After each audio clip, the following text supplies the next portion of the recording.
and welcome to the MacPack podcast. We're back. My name's Jake McKenna, and to my left this week, in honor of the biggest Bondi Rescue fan on the panel, it's my little brother Joe. Yes, Jake. I love Bondi Rescue, and if I ever went to Bondi, I'd love to be rescued by this man. Calm down. And to my right, coming in at 6'1", as he does each and every week, it's the baby brother of the pack, who we call Junior Boy. Junior Boy, how are you? Oh my God, Hoppo, the man, the myth, the legend. The Hoppo Arte himself, Bruce Hoppo Hopkins from Bondi Rescue. We were lucky enough for him to join us here on this week's episode of the MacPack podcast. Yes! We're very excited. He's sort of like the unofficial dad of Bondi Rescue. He's the head really is. honcho. He's the head lifeguard, and he's an absolute legend. I loved him before the app, and I love him even more after the app. It truly is a ripper. Boys, let's get it.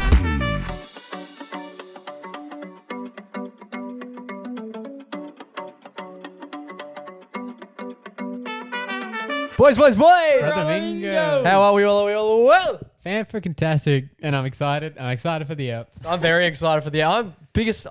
If we were to do me in order of this week, biggest Bondi Rescue fan on the panel. I think so, yeah. Yeah. I do love the show, but I don't... You've seen every episode. Every app. There was a period. my I God. know when you go on Netflix and you can like binge a show. It's like 20 seasons. There is 17. Wow. I've watched every one. The most recent season came out not that long ago, and I was so pumped. What's it on? Template. Template. And that's the thing. Template, not easy to binge because they don't put like seasons 1 through to 10 up. Random They man. just have They've to currently got just 17. But then when 17's finished, then they'll put 1 up and it'll be sparing episodes. It'll be episode 1, 2, and 3 from season as 1. they're redoing the... Yeah, as they're putting on air. And then, so on Template, it'll be like episode 1, 2, and 3 of season 1. Mm-hmm. Episode 4, 7, and 6. Yep. From season 6, and you're like, well, that's how am I doing this? But I did. I wrote them all down. I worked out. I've seen every single. I've seen every single episode. But we're not here to talk about the logistics of free-to-air on demand. What a ripping episode! Hoppo, mate, if you're listening to this, sort that shit out. Very excited. We had Bruce Hoppo Hopkins on the show. Hoppo, as most of you will know him, was from Bondi Rescue.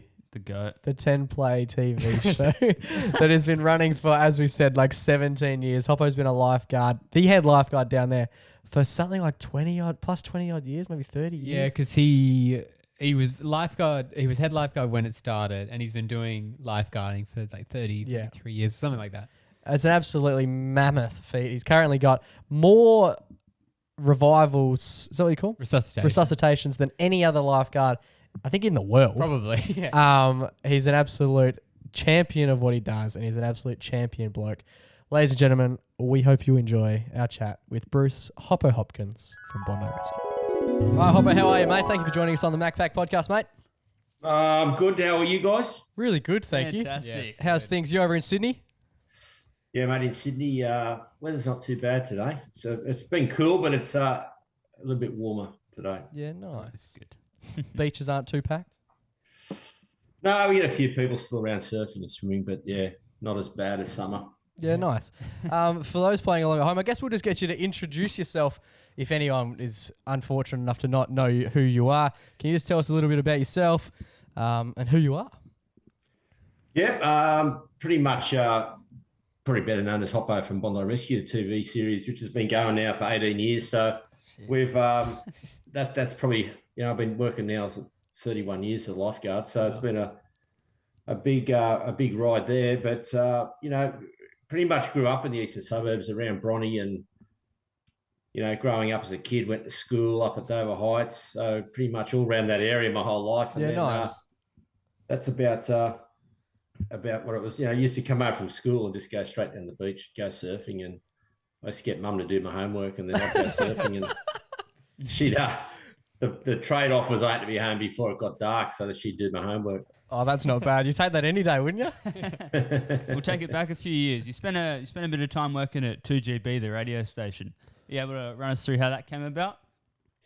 Yeah, that sort of happened after school. I sort of went in as a guy, an uncle that had a couple of contacts there, and he said I was a position there. So I said, I'll go give that a go after school. So I had no idea what I wanted to do. And I worked with Greg Hartley and Peter Peters on the football team, and sort of going out to all the football games and getting interviews for, the crosses from them up in the box. And it was a good era there, the late 80s and early 90s when I was doing that, and pretty much got to know, all the footy players at that era. And yeah, great times there. And then weekdays you'd be in the station just preparing stuff. So I was basically trying to become a sports journalist. So I did a bit of that for about 4 or 5 years. But after that, a few things happened at the station where Peter and Greg sort of had a blow up with the management, and they ended up leaving. And so a whole lot of other things, people were leaving the station. So it sort of left me in limbo, and I was probably still too young to establish myself on my own. So I sort of just got stuck, not doing too much there. So I decided to move on. Nice. And where did that lead you? Oh, look, I mean, I was still working there for a while, but then I was doing a lot of competition, and with the football call, it was a lot of weekend work and a lot of, it was nearly 7 days a week, especially during the winter time. Yeah, okay. So I didn't have a lot of time outside of that. So one summer I was talking to the guys at the beach, and I said I was actually into doing the Nitch-Grain Ironman, and there's the Uncle Toby's Ironman came along. And so to do the training and get paid, the guy said, oh, you might as well just come down and be a lifeguard and, get on as a lifeguard, and then you can train and get paid and compete and do everything you want to do. And I thought, oh, sounds great. So that's when I left 2GB and went, joined the lifeguard service. Yeah, nice. Good call. And so most people obviously know you from the show Bondi Rescue. Can you run us through how that came about, how the show started? Yeah, it sort of happened. Benny Davies, who's the creator, was working in TV at the time, producing different shows. And he was a local Bondi guy, and he was down there one day, and I was having a chat with him. He said, I haven't got much on the summer. He said, I might see if I can try out to be a casual lifeguard over the summer, because most of the TV work that he was doing was finished by then. And it went quiet. And I said, yeah, but try out. So he tried out and got on. And at the end of that summer, he came to me and said, I think there could be a TV show in what we're doing here as a lifeguard. Because he said, I had no idea what you guys actually did. He's known us all our lives, but he didn't realise what it entailed being a lifeguard. They just thought we just did a couple of rescues and that was about it. Yeah. Until he got involved and realised how much work and what goes on at Bondi. And so anyway, I think I just laughed at him and said, oh, how the hell would I know whether there's a TV show and what we're doing? And he went away. He said he'd given me a bit of time, went away, came back. And then we sat down for about 8 months, sort of nutting it all out. And then from there, we had to convince the council, because we're employed by the local council, to let cameras come in and film us while we're working. So I thought that was going to be a no-go. It's pretty hard to get that through. But anyway, we ended up getting that through. So from there, we went and did a little 5-minute pilot so they could go and produce it and then present that to the different networks. And then from there, Channel 10 were keen. They were hesitant because they said they tried to do a bushfire sort of series the year before, and there was no bushfires. Yeah, so they didn't have a series. And they said, well, what happens if we get no waves or no rescues or whatever at the beach? And I said, well, I know we'll get enough footage because I know what goes on there. So from there, they said, okay, we'll just commission an hour special. And that was all it was ever going to be. Yep.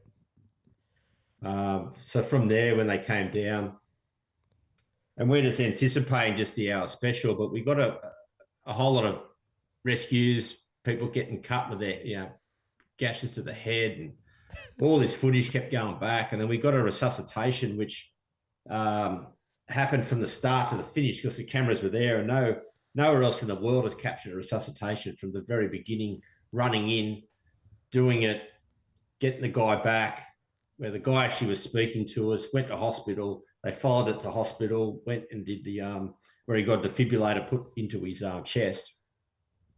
And that's something that's never been done. And from there, the executives said, oh, look, we've got too much footage now for an hour. We're going to have to make it a series.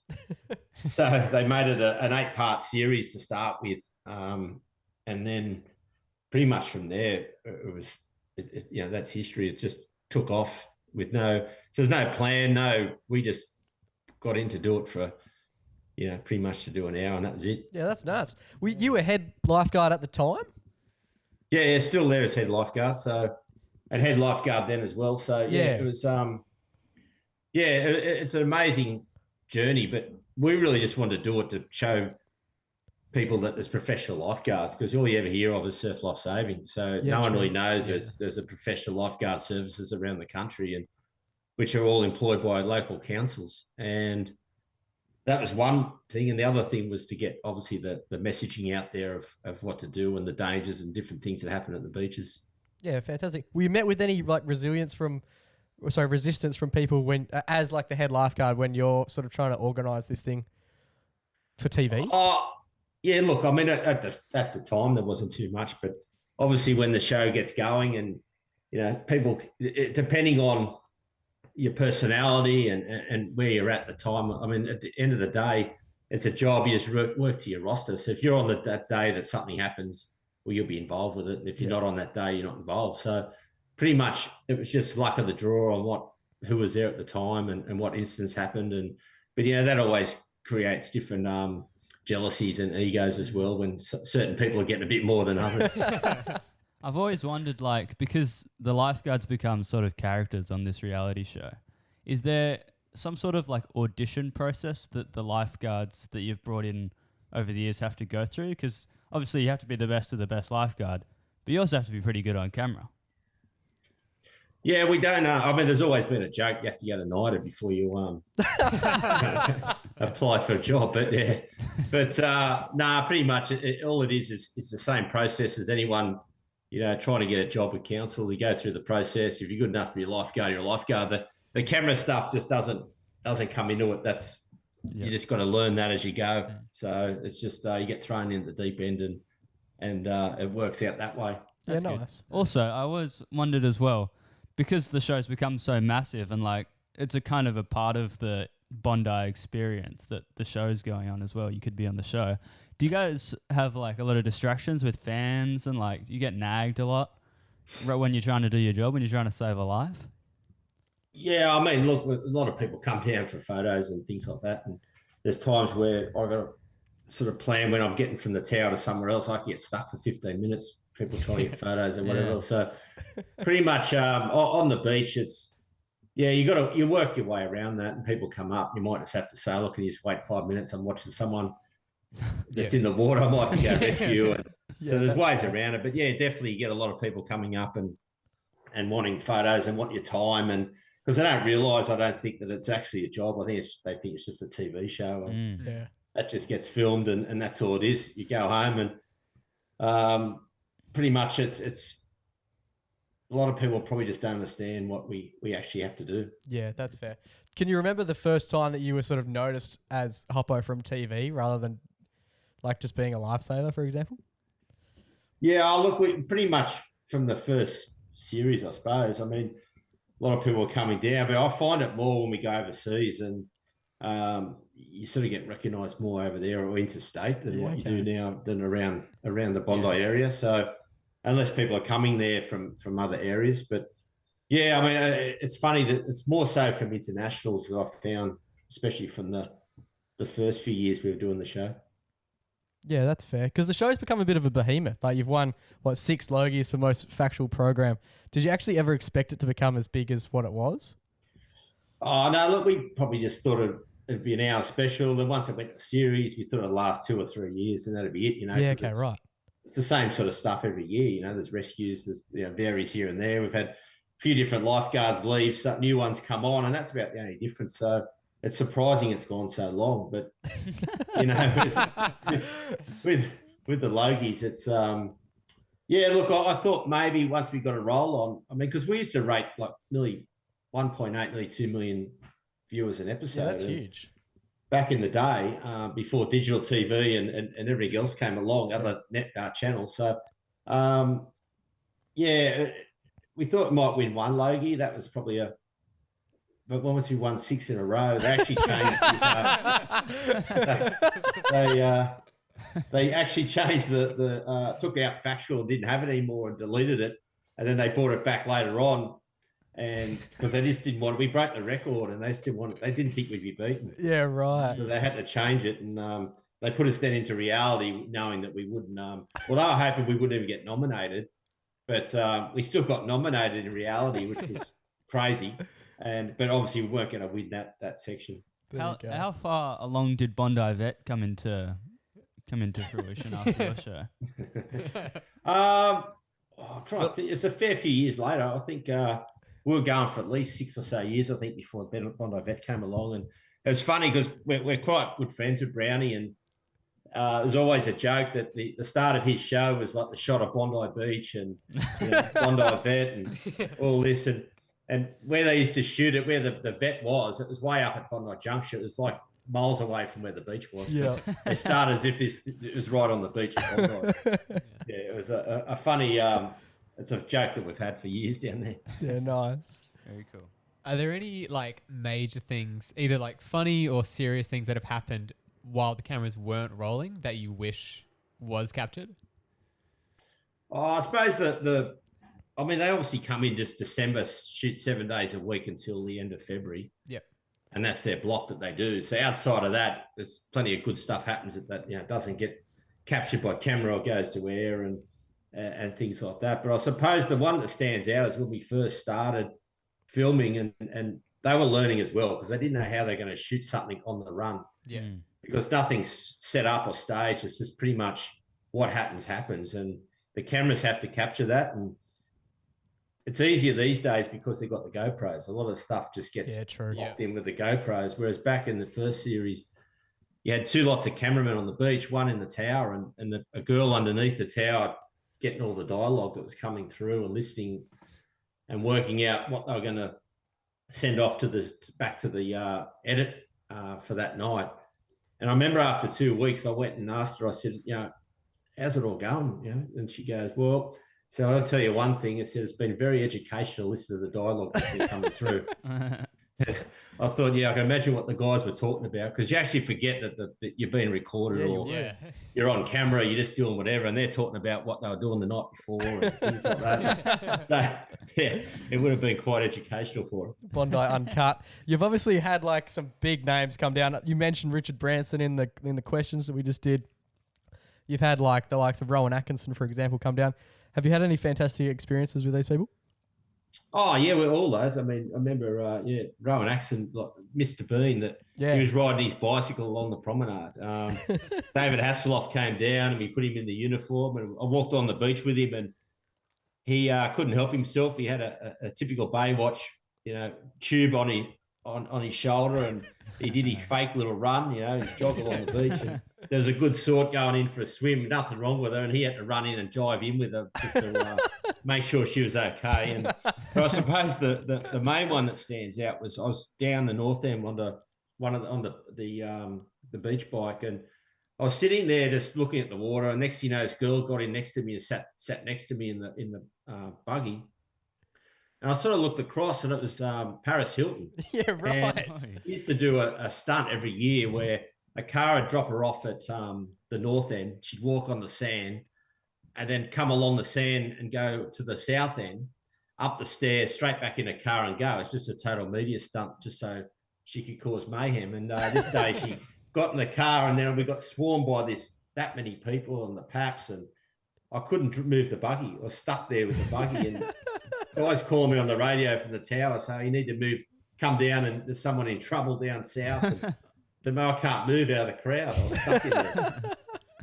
It's huge. Unreal scenes. What was Richard? And the other thing too is Kim Kardashian was with her. Oh, and that was before she was even famous. No one knew who she was. Right. She was just a friend of hers that was there at the time as well. Yeah, right. Oh, jeez. You mentioned earlier what you went out for lunch with Richard Branson. Was there more of that story to tell? Well, look, he came down and I got to know him through he had a personal photographer, and I was doing some stuff and he was there, and he mentioned that Richard was coming over, and he loves adventure. So he said, I'd love to get him on the back of the mat on the jet ski and coming close to shore. And he was on the beach, and he said, we won't let him know, but when you come along, just spin it real hard. So he'll get the shot of his face as we spun around. So he's on the sand shooting it, and we came around and I spun the ski, and we got the best shot of Richard's face, like just in sheer shock of what was going to happen. And that was, I think it made front page in England on one of the newspapers over there.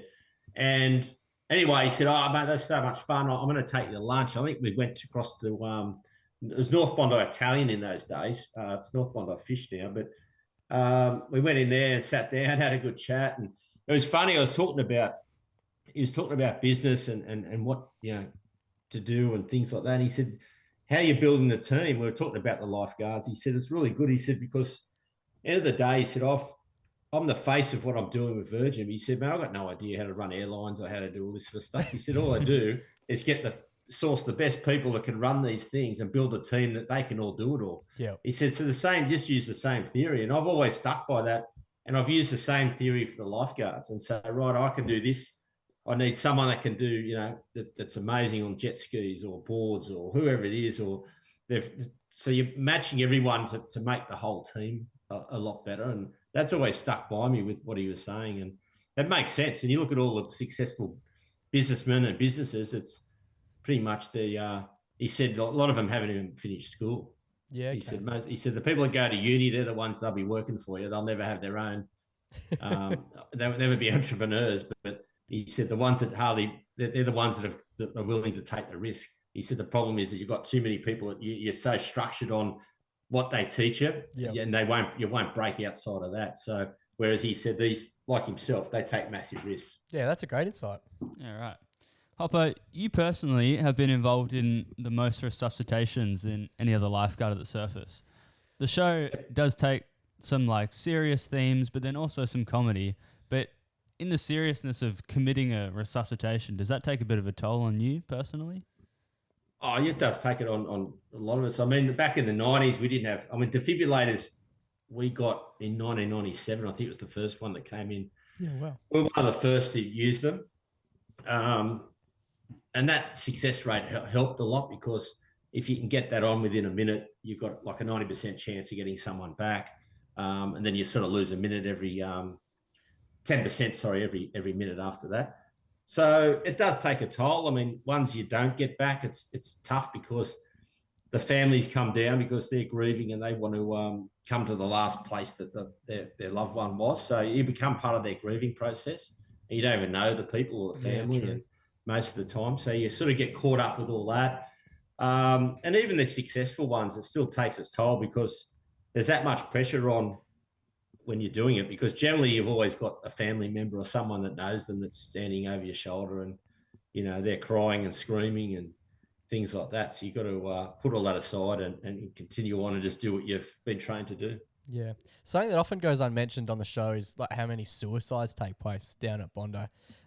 Understandably, it's a pretty heart-wrenching reality of what goes on down there. Having to do body retrievals and whatnot, which aren't necessarily part of the job description. They've got nothing to do with you, in the sense that you couldn't have saved anyone in these scenarios. How do you personally deal with that, and what sort of things do you tell the team? Yeah, I mean, it's something that we've progressed pretty good now. I mean, obviously we cover the Gap, which is, people that don't know, that's up near the south head of the Sydney Heads, and that's renowned area people jump off for suicide. And over the years, there's been a hell of a lot. And you go up there, and the other thing, just because you jump off a 100-meter or 200-meter cliff doesn't mean you're going to die instantly. Yeah. So when we get up there, you have multiple injuries. There's plenty I've just held on to while they die in your arms, because they're bleeding out internally, but they haven't died instantly. And a lot of them they say that they've died by drowning, but they could have been lying there for, if you go overnight, you could be lying there for an hour, 2 hours, and then the water comes up, high tide, and then eventually you drown. So it's pretty tough in those situations, because they're all beat up. Plus, if they're still alive and they know they're dying, they basically tell you, "Can you tell my mother, my father this, my kids this?" They start rattling everything off. And the funny thing is, when I do my talks, I always say that there's not one person in 30 years that was still alive before they died always told me, "I regret what I just did." So it's just that split second of they make that decision to go. But if they've survived, they then start regretting what they did. Yeah, wow. That's incredibly sad. Yeah. But what we've done now is we've brought in, because I always believe that, and I always sort of done it, is you train yourself mentally. We've always trained physically to do rescues, but no one ever trains their mind. So we've brought in a guy for the last probably 4 or 5 years now, and we basically prepare everybody that, if you're a lifeguard, you're going to get a body retrieval, you're going to get a resuscitation, something tragic's going to happen somewhere in your career. So you train now up for it. So then, because I've never been a believer that you just get counselling after the fact, because the damage is already done. So we now train to it to prepare so that there's less an impact when it does happen. And it's really been working well for the young guys. It would have been good if that was around back when I was starting in the 90s. Yeah, no doubt. No, that's a good way to approach it. A bit more of a proactive way of approaching what's going on. So Bondi is always very packed. I was interested to hear what it was about, what it was like during the pandemic when it was almost empty. Yeah, I mean, it was a crazy scene. It was, not usually a busy day. You got 30,000 people, and then as soon as COVID hit, they put up the fencing and no one was allowed on the beach. And it was crazy just seeing Bondi with no one in the water, no one in the sand.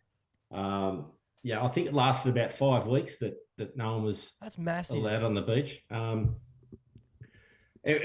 By the end of the 5 weeks, it was like being down at a South Coast beach. I suppose over where, from where you guys are, it'd be like going up north, or, there's never hardly been anyone on the beach. And the sand went this real bright sort of white, and the ocean was just clear, and it's just amazing on the change it had over that 5 weeks. It's weird, yeah. Yeah, that's nuts. What did you do? Like, what did you find was the biggest issue when you came back after 5 weeks? Was there anything that... Yeah, I mean, look, we were still working. We were still working right through. We didn't stop working. They just wouldn't allow people on the beach. So plenty of people are still walking around the promenade. Also, a lot of them were jumping off rocks and things as well, out off the cliff. So we had to be around just in case something happened anyhow. So, but after it opened up, we just had swim and go and surf and go. So you couldn't stay out there and stay on the beach. You just went in for a surf, came out, and then you had to leave, or we went for a swim, then you had to leave. So just controlled that. That was a bit difficult because people just didn't want to. In eastern suburbs, people don't like hearing no anyway. So that was tough. So they anyway. Originally, it was a bit tough, but after that, they pretty much everyone understood and were fine with it, and were doing what they were told. But there was a lot of fencing as well. It was funny. It was just sort of the way you could only go swimming down the north end and south end for surfing. So yeah, it was a unique time. It was pretty much, I think, that was the first time the beach had been closed with no one on it since World War II, when they had barbed wire going along the beach where no one could go to the beach. That's nuts. Jesus. End of days. Over the years, Hoppo, there's been a couple of great women on Bondi, Jules King and Nicole Atherton. Do you find that there are less female lifeguards trying out? And what would you say to encourage young female nippers who are looking to get into the industry? Yeah, look, we don't have a lot sort of apply.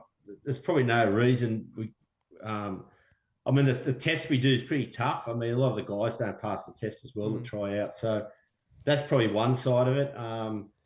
The other side too, it's the attention span and being down the beach all day. It takes its toll on a lot of people. People think you're just walking around, but they don't realise, we're 6 a.m. till 7 p.m. in summer. So they're long days, and you've just got to be constantly watching and switched on. And because I always say to people that, if we have a bad day, the chances are someone's going to die. Yeah. It's not like we can just make a mistake in an office and then fix it up later on. It's critical. So I think the girls, and plus it's a lot of guys working there as well. So I suppose it takes the right type of person to work as a lifeguard. And I find the best ones that come through to be lifeguards are pretty much the surfers that have been like Nicola was a professional female surfer. Mhm. So I think that's the best way to get people is through ones that are competitive in surfing and they know the water, they understand the beach, they're down the beach a fair bit as well. So I think that's the difference with being lifeguards and different to the ones coming through as in the nippers. Yeah, sick. So often, like, there's tests done each year, basically for the boys to check their standards and whatnot. How many people do you get applying year on year versus how many you actually take in? Yeah, I mean, it's fun. We don't get a lot. I mean, there's not a lot try out. I mean, I think the last few years we've only had, I think there's only been about 5 or 6 actually applicants that have tried to come on. So Yeah, right. Why do a you lot think of that lifeguard services are struggling to get people to come and work. So I know a lot don't want to do it because of the shows around as well. Oh, okay.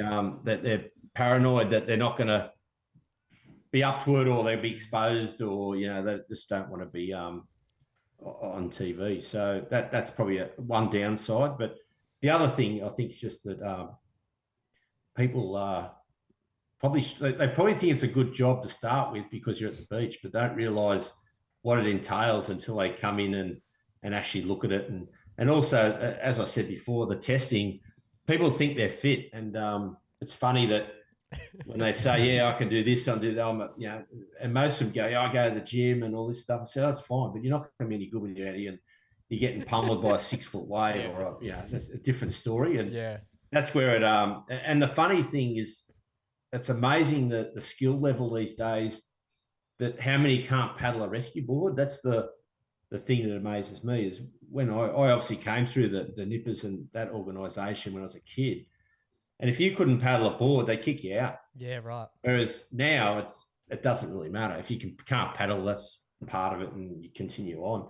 So I find a lot of people have lost that skill level coming through and it's I haven't really got an answer on why there's not as many people wanting to be lifeguards now. Maybe it's just not the flavour, the job that's the flavour of the month. You know, there's probably other careers out there now that people rather do. Yeah, right. Yeah, I guess it would be scary, like, if I would have come down Oh, here we go. and, like, you know, like, you get tasked with, you know, you got to resuscitate this person, and then you, for unforeseen circumstances, you can't do it.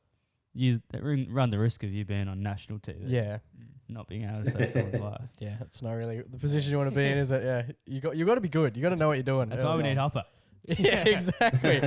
Obviously, during the most recent, I've watched every episode of Bondi that's ever been released. But on the most recent one, you've started to implement this float to survive messaging that seems to have come to fruition. You're obviously a massive advocate for it yourself. This season, you took a young bloke out there and basically demonstrated with him exactly what it looked like, which was fantastic for all the viewers to see it actually in real life, actually seeing it work. Why is this the latest strategy that you've got to navigate rips? Yeah.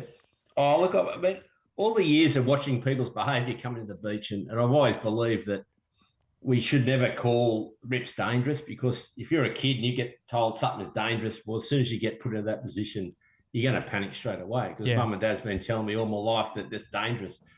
And I always thought that, like, my dad took me out in a rips, I can't remember, it's 4 or 5 years old, and we'd go out on a board and we'd always use the rip to get to the line up to surf the wave back in. And then when I started, you know, you're racing in competition, you'd use the rip to go out because you wouldn't get hit by as many waves. So that's the way you wanted to go out. And I'm thinking, well, rips don't pull you under. And I'm thinking, well, why are they dangerous? If you just go with the flow of the water, you're going to have an end point. And the theory of, oh, you'll end up in New Zealand and wherever else you go, you know. I thought if that's the case, people were just getting a free run to New Zealand and you know, you wouldn't worry about a plane. But it's, you know, and looking at it and trying to educate people now that, look, rips aren't dangerous. It's pretty much just a flow of water that moves. 90% of the time, it'll pull you across to the sandbank or where the waves are breaking. So you can stand up or the waves will push you back in. And that's pretty much what most rips do. On the East Coast, obviously over in Perth, you'll get those flash rips off the back of the sandbanks. Mm-hmm. Same theory though is the first thing people want to do is swim back to where they came from, because they think that I was safe when I was standing there at knee depth or waist depth. But then as soon as you're not, can't stand up, you want to go straight back. And that's always straight back into the rip. And people always say, and when people drown, they say, oh, they couldn't swim. I know that most people that drown can swim to a certain level. It's just that how long can they swim and how far can they swim? So if they're swimming into a rip, they just get exhausted, run out of puff. And I've noticed, especially the last 5 years, the amount of people that get caught in rips and we go rescue,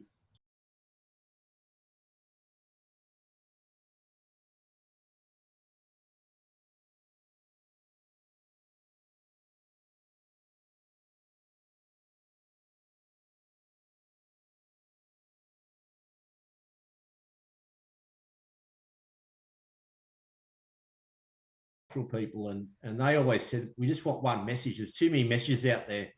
And the float message works whether you're a kid in a backyard pool. Like 10 by 10 minute lessons, you can teach a 12-month-year-old to float. But you try and teach them to swim, it's going to take years. So if they fall in a backyard pool, they'll just be there floating and you just pull them out. So the longer you can float, the more chance you've got to get rescued as well. So that was something we're trying to bring in. And because most of the drownings inland, there's more drownings inland than what there are in the ocean as well. So, you know, and most of our rescues, 65-70% of people living in Australia. Like, people think that it's all tourists on the show that are getting rescued. But they've all moved here from overseas and actually living here. They might look like they're a tourist, but they're not. So that's the theory behind Float and Survive, is pretty much that it can work in any waterway. If you can float, you're not going to drown. Yeah, fantastic. So is it essentially that you're just riding out, like you're floating to ride out the rip? Yeah, you just float to ride it out. So no matter which way, you've got to go the way it's taking you, because that's, the end of the day, is going to be the better way, because you're saving your energy, you're keeping your head above water, you're not swallowing water.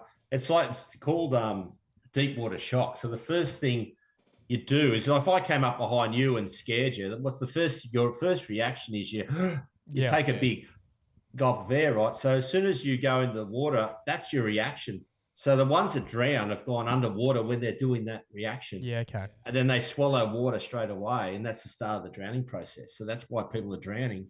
It's the shock of it, rather than just educating people that, look, just relax and go with it. I mean, it's going to take generations to get to that point, but it's working over in Thailand. It's working in England. I think they've reduced drownings by 30%. Yeah, wow.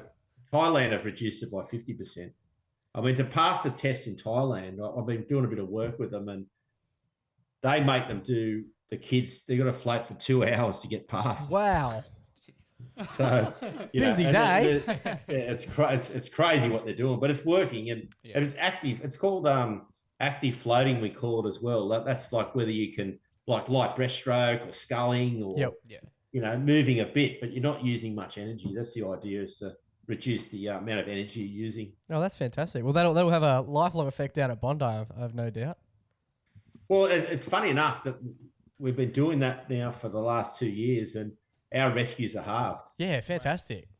So it's been good for whatever reason. We're assuming that could be that message that's helping.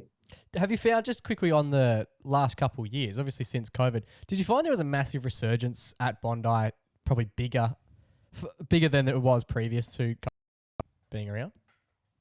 No, we're still not back to the pre-COVID, I suppose, with numbers. The 30,000, 40,000 people. I mean, we weren't, last summer we were getting sort of back towards that, but we still haven't hit the top yet, because, and a lot of the tourists weren't back either, because obviously the flights and all that's so expensive still. It's reduced that. So, but we're definitely getting back up there to what we were at the last few years, but I'd probably take another couple of summers and we'll be back to the 30,000, 40,000 again. Yeah, cool. When you do save someone, for example, in the RIP stuff, do you guys have a bit of like thought to like spend a bit of time with the people who might struggle and like might be like, how can we teach this person to not do this next time?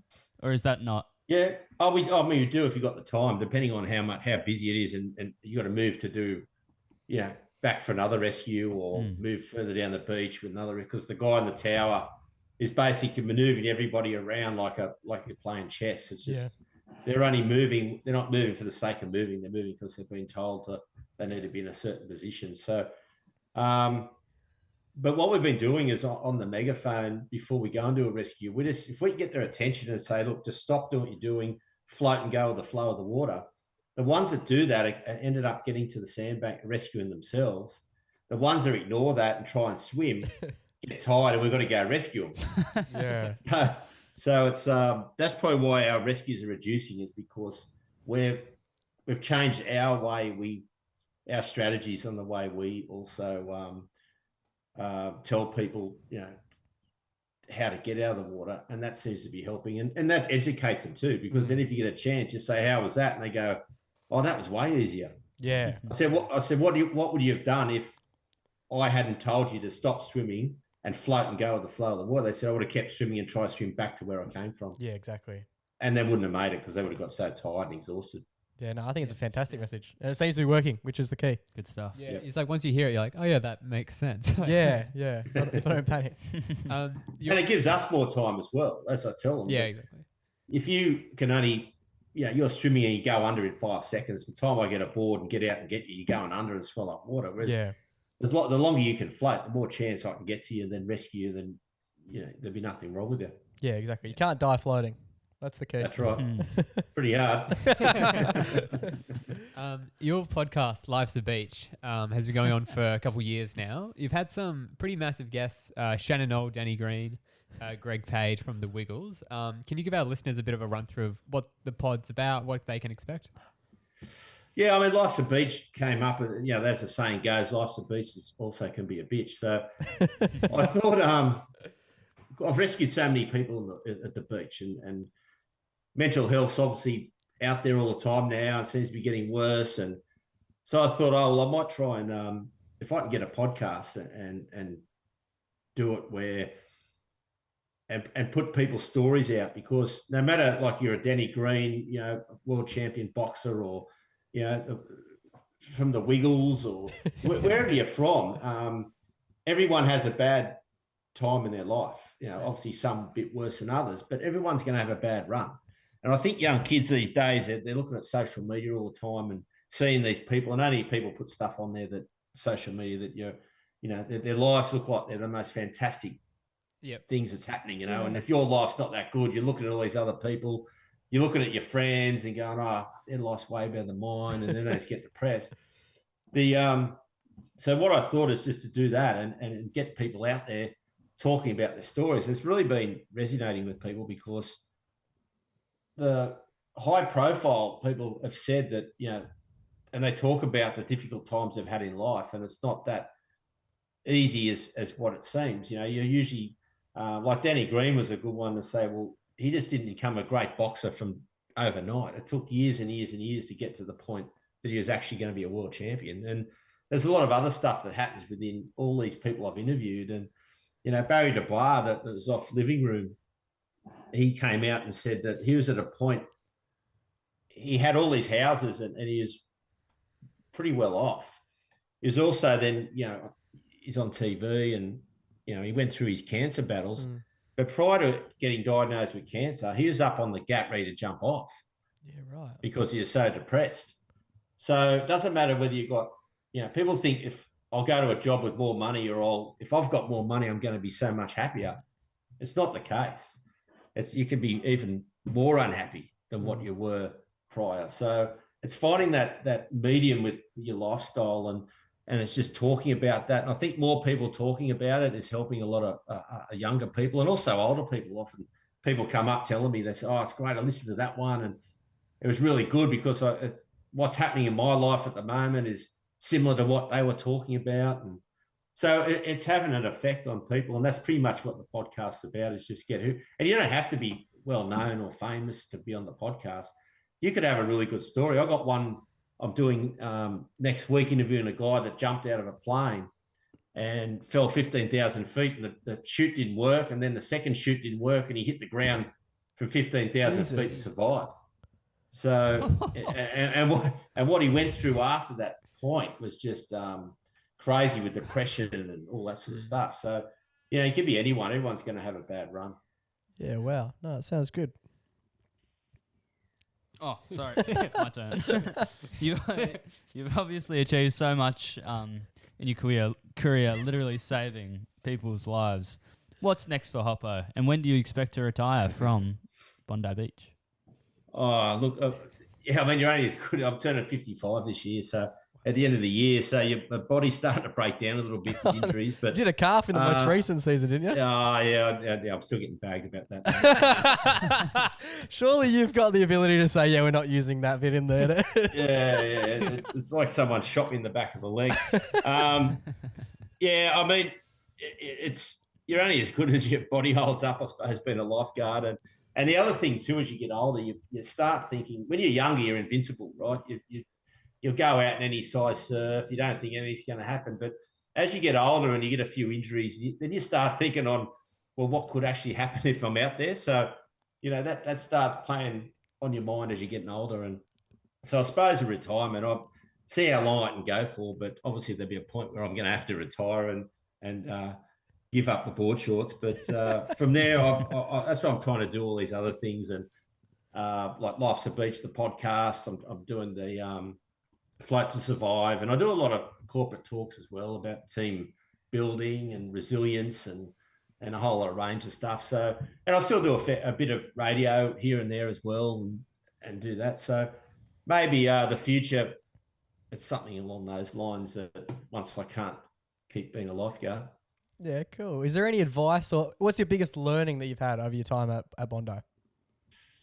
Oh, my biggest learning, I suppose, to run a lifeguard service is pretty much don't panic. I find the ones that have come on that panic a fair bit, they make more mistakes. So it's like anything in life. Like if you drive a car and panic, you're probably a good chance you're going to crash the car. Yeah. So it's pretty much trying to stay calm and gain the knowledge, I suppose. The more knowledge you get and experience you get, that's what's going to help you being a good lifeguard. And I suppose it's amazing we've had people that have come on as lifeguards that can't spot someone in trouble. You'd be amazed that when you're looking at, say, a beach full of 30,000 people, you've got to spot who's in trouble and who's not. And some people just can't do it. And, maybe it's just not a job for you. That lifeguard's not a job for you to do. And I sort of realised at a young age, being a lifeguard, realised when I was going to shopping centres that, people would lose their kids and I'd say, well, what are they wearing? And I'd be able to spot them within, a few seconds on in the crowd. And I suppose that related from being a lifeguard for so many years and 30,000 people at the beach. You've got to work out who's in trouble, who's not. And it's something that I could break down quite easy. And when you were talking about resuscitations earlier, it's funny, when something major happens, everything slows down for me like it's in slow motion. You always hear of athletes go, oh, my best race, it felt like, I had forever to run the 100 metres. Or you hear cricketers saying it's like a baseball coming at me. I knew when they're out of form, it's like a little tiny golf ball coming at them. So it's funny, I can just break it down. I don't know how I do it. I wish I could do it with everything else. I wish I could do it playing golf. But I can just naturally just do it when there's something tragic and a split second or 2 seconds of a decision feels like about a minute that I can to make it. And I don't know, I suppose it just comes down to judgment. Maybe that's just built in. I've always been a believer that I always ended up being the captain of things at school and like sports teams. And I hardly said a word. Like I was a pretty shy person. And I never understood why they put me in as captain. And one coach said to me one day, I said, why do you put me in captain? I said, I didn't even say, a couple of sentences here and there.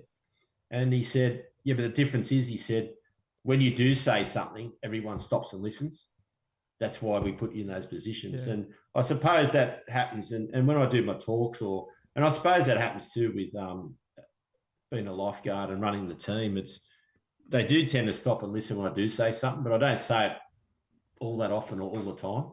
So I think that's just a built in. I think leaders you're born a leader, I think, and then you can be trained to be a manager, but I think to have leadership skills, it's got to be part built in. You obviously learn and get knowledge as you go, but I think a lot's to do with your personality and how you sort of you've been born with it. Yeah, that's great insight. The overarching attitude from everyone that seems to work at Bondi is that it is the greatest job in the world. I think there's a testament to what you've been able to accomplish down there. Apart from obviously I guess you must pay them to say that on the show. But like, what is the main takeaway that you think gives people the work there that very insight?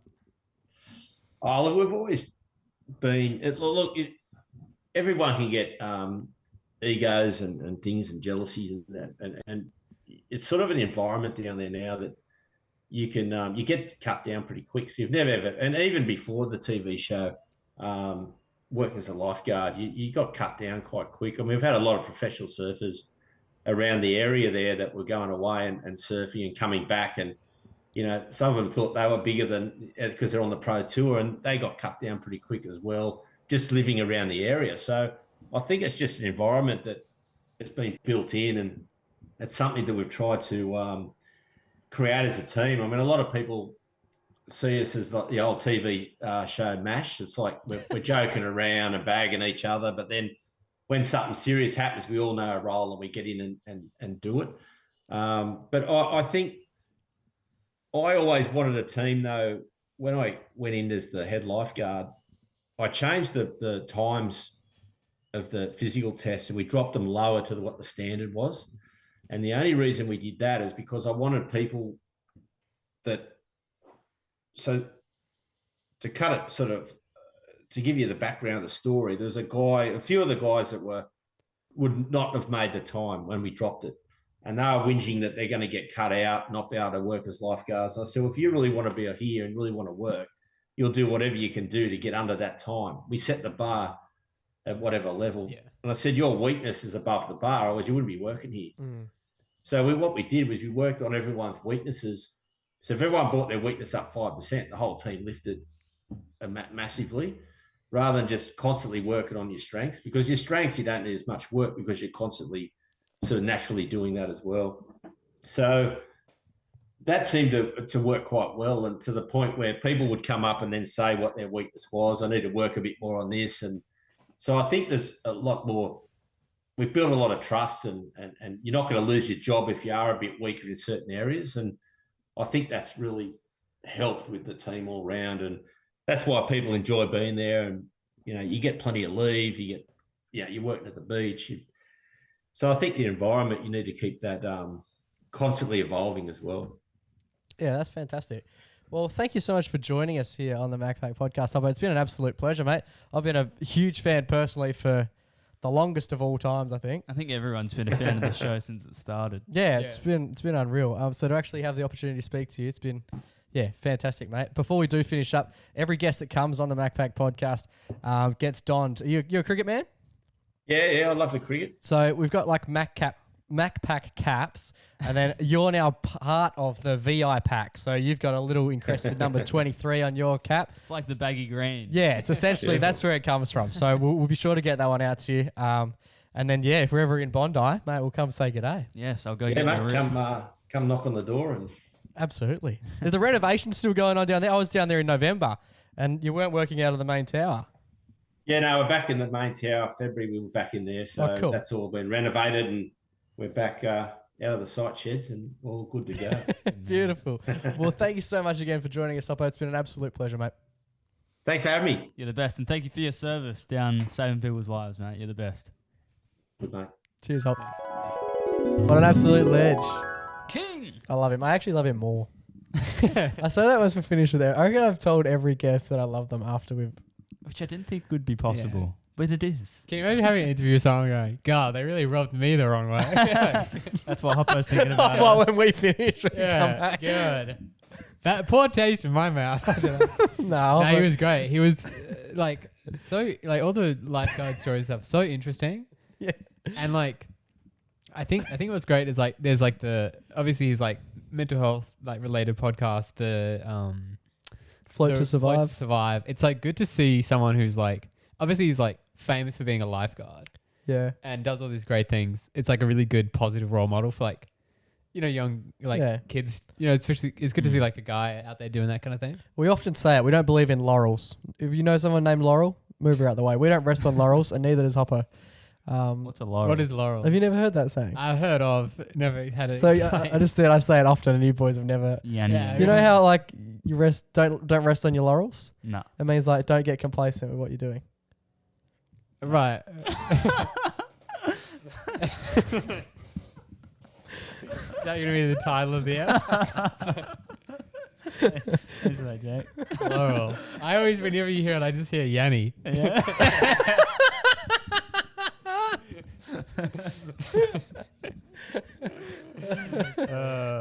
Yeah, no, it was a good interview. But my favorite thing about Hoppo, the bloke, although he's like saved probably hundreds and hundreds of people's lives. We over didn't his get a 30 number. years. We could have got a number. Well, that's the thing. Do you reckon he'd know it? No, Nah, there'd be way too that's what I was many. going to say. I don't reckon he knows. I don't reckon he, like, by the way he was talking about it, he shrugs it off. It's just another day in the office for him, which I think Yeah. is so cool. I do think, getting caught up in it. Obviously, you have to, acknowledge that it's a very serious thing and you are, making a big difference. But, you can't be thinking about that at the time. You just have to be thinking about, I'm getting this person out of the water. Yeah, and Now it's I'm going to do this. crazy how it's oftentimes on the show, it's always like a tourist coming in and they don't know how to swim or they aren't familiar with the Australian beaches or whatever. And then, he comes in, they might not even speak English and he saves their life or pulls them out of a really threatening situation and they just go on their way. Yeah, They and you never talk again. especially if you weren't familiar with the show and stuff. And also, I guess lifeguards, other places, it's a very brief thing, and then it's Yeah. I've heard him previously speak about exactly that. So he saves someone's life, for example, and then people have asked him, basically do you view what you've done? Do you ever think about the bloodline that you're protecting as well? So let's say for Yeah, example, they're he not saves you, Joe, and then you go on to have 3 kids. yeah, Not possible without the work that he's done. Do you know what I mean? And think about how many people he saves every day. He's actually quite literally changing the what's happening in the world based on what he's doing. And he did barely even talked about it. What a man.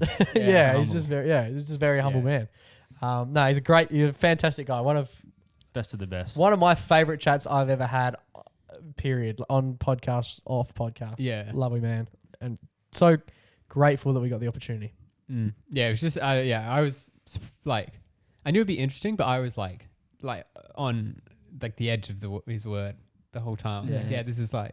And because the show is so international, it's cool to have him as a representation of Australia. I wouldn't want anyone else to Yeah, be. he is sort of the Yeah. next version of the crocodile hunter. Yeah, 'cause Which I didn't. I do. Now that you've said it, I didn't really think about that, but he is a bit. Yeah. As he said, Doing- he gets recognised more internationally than he does here. Yeah, because I think a lot of people do watch internationally watch Australian shows Home and Away, Neighbours, Yeah. massive, because it's Australia is a bit exotic or whatever, but for us just oh yeah, these guys are fucking legends. Yeah. And Bondi's very much slice of paradise. People externally, we take for granted how good our beaches are, Yeah, exactly. Yeah, and people look at that show and they're like, "Oh my god, that's so elite!" And yeah. I thought it was really interesting what he was saying about how the sand and stuff looked way nicer yeah, it would. after they shut it down. But it would. If you think about some of the best bays in, especially WA, we have some fantastic bays. Yeah, They're beaches that up in Kalbarri. and that no one goes on. So they're untouched. So the water is so natural and it's crystal clear because it's not being disrupted by, quite literally, as he said, 40,000 people every Yeah. day. But yeah, no, fantastic chat. Absolutely loved it. If you enjoyed it, make sure that you ping us a message. Tell us how much you love the hop. Yeah, make sure you check out Life's a Beach. Yeah, This 100%. podcast. Yeah, I'm and- excited. I would like to listen to that. The guy who fell out of the plane. That's insane. Yeah, that'd be Yeah, he's got some great stories on there. I've been a fan. I don't know if you're aware. I'm a pretty You're a big big fan of him, Yeah. Anyway, boys, before we finish up this week, it would be remiss of us not to award this week's Everyday Hero. And I see, fittingly, why not? Let's award this week's Everyday Hero to not only Hop, but to the whole crew down at Bondi Rescue, for, as we've previously just touched on. Doing exactly what we've just said. Doing Lord's work. Quite literally doing the Lord's work, resuscitating, reviving people. and raising awareness. Yeah, and a lot of education. I think now the key is obviously they're doing a lot of stuff in the sense that they go and rescue people who don't know how to swim and they're saving them, right? Yeah.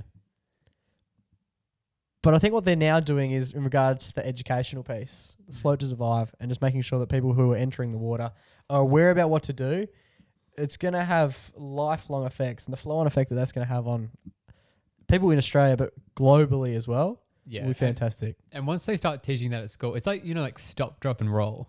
Mm-hmm. It's something that you learn as a kid, you're probably not going to use ever, but you just remember it. Yeah. And if there was a fire, that's what I would think, like automatically. Yeah. So I think like if you're taught float to survive, personally. Yeah. that's what you'd think when you're in this situation. That you know what to do because it's been drilled into you. And I think a lot of the water messages that have come out, especially since we were kids to now, like it used to be swim across the rip, don't swim at it. Yeah. But you're still swimming. Like I think the float to survive message, and if you do want to go and have a look, I don't know what episode it is, but he does talk about it in the most recent series. Mm-hmm. It's fantastic. Fantastic. So yeah, education is definitely the key. But yeah, this week's Everyday Hero goes to Hoppo and the boys down at Bondi for rescuing so many people and for educating the world about water safety. Hell yeah.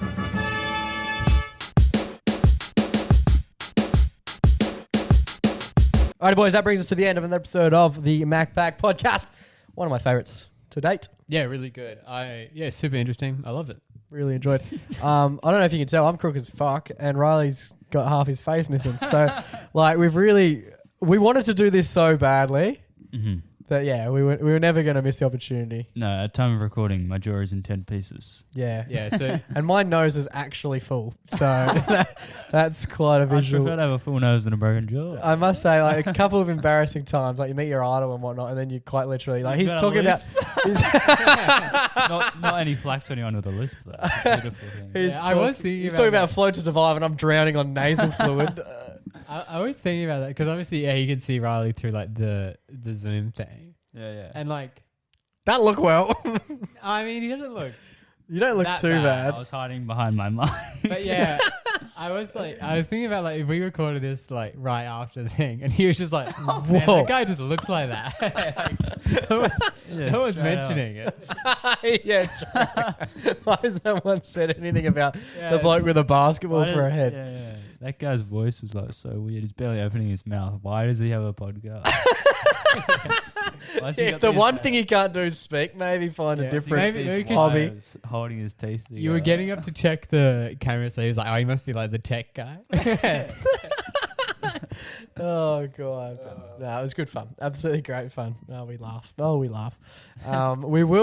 probably would have. This episode's going to come out a little bit later than we have recorded it. Yes. So hopefully by now we've debriefed exactly what went on with Bungo's face. But yeah. Till then. Thank you for coming. Thank you for being a part of it as well. Because yeah. Pleasure to be here. Sorry, say that again. But yeah, no, thank you so much to Hoppo if you are doubt it. But if you are listening, thank you so much for joining us on the pod. Boys, that was great fun. Yeah, it was. Till we do this time next week, stay safe, stay blessed, and always remember to Go give your mum a hug. it's ciao for now, but not forever.